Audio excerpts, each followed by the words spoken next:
दोस्तों, दिनाक्षी शॉर्टहैंड में आपका स्वागत है। अगर आप चैनल पर नए हैं तो चैनल को सब्सक्राइब करें और बेल आइकन जरूर दबाएं। आज की निबंधमाला डिक्टेशन का यह 51वां दिन है। अगर आपको इस डिक्टेशन की एडवांस आउटलाइंस और वाक्यांश की आवश्यकता है तो आप हमारा पेड बैच ज्वाइन कर सकते हैं। हमारे पेड बैच को ज्वाइन करने के लिए आप डिस्क्रिप्शन बॉक्स में दिए गए मोबाइल नंबर पर व्हाट्सएप कर सकते हैं। तो चलिए डिक्टेशन को स्टार्ट करते हैं। डिक्टेशन स्टार्ट होगी 5 सेकंड बाद। Ready, start. सतत विकास ही वह मॉडल है जो विकास एवं पर्यावरण के मध्य संतुलन स्थापित कर सकता है। यही कारण है कि आज विकास एवं पर्यावरण संरक्षण के संदर्भ में सबसे अधिक सतत विकास पर बल देने की बात की जाती है।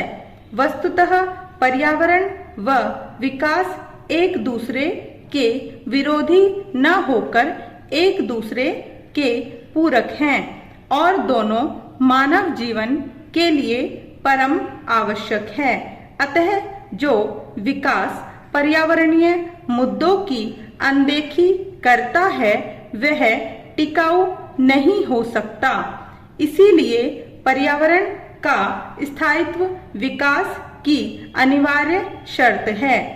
सतत विकास एक ऐसी प्रक्रिया है जिसके अंतर्गत प्राकृतिक संसाधनों का इस प्रकार उपभोग किया जाता है जिससे कि न केवल वर्तमान आवश्यकताओं की पूर्ति हो वरन आने वाली पीढ़ियों की आवश्यकताओं को सुनिश्चित किया जा सके।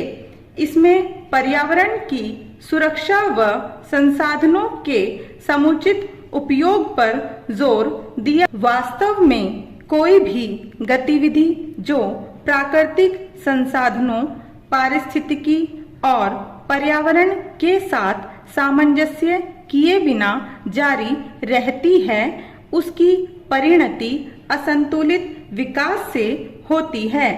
सतत विकास की अवधारणा सर्वप्रथम 1960 के दशक में आई, जब औद्योगिकरण के कारण पर्यावरण पर नकारात्मक प्रभाव देखा गया। वर्ष 1962 में रेचल कार्सन ने अपनी पुस्तक द साइलेंट स्प्रिंग में इस अवधारणा की ओर ध्यान आकर्षित किया था।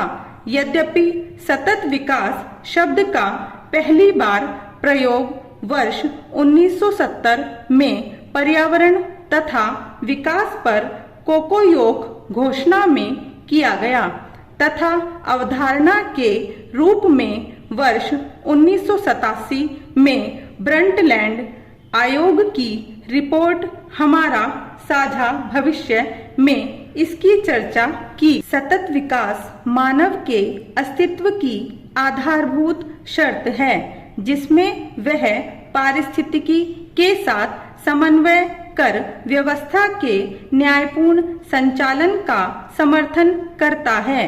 इसे जून 2012 के रियो डी जेनेरियो में स्वीकृत 17 सतत विकास लक्ष्यों के संदर्भ में समझा जा सकता है। वर्ष 2020 में नई दिल्ली में आयोजित विश्व सतत विकास शिखर सम्मेलन भी इस दृष्टि से अत्यधिक महत्वपूर्ण रहा है, जिसमें विकास, पर्यावरण, ऊर्जा, जलवायु परिवर्तन आदि पर गंभीरता पूर्वक चर्चा की गई।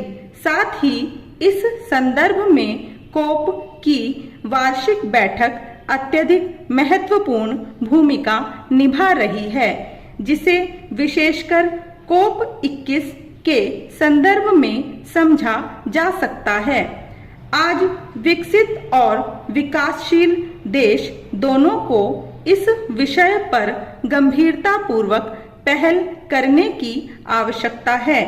आरोप प्रत्यारोप की जगह पारस्परिक सहमति से सामूहिक दायित्व निर्धारित करने की आवश्यकता है, क्योंकि मानव जीवन में आर्थिक विकास व पर्यावरण संतुलन दोनों ही नितांत। अतः आर्थिक विकास व पर्यावरण के मध्य संतुलन बनाते हुए एक ऐसा मॉडल विकसित करने की आवश्यकता है जिसमें न केवल समृद्धि हो बल्कि समावेशी विकास के साथ पर्यावरण भी सुरक्षित रहे। इस संदर्भ में सतत विकास सर्वाधिक प्रासंगिक है। स्टॉप।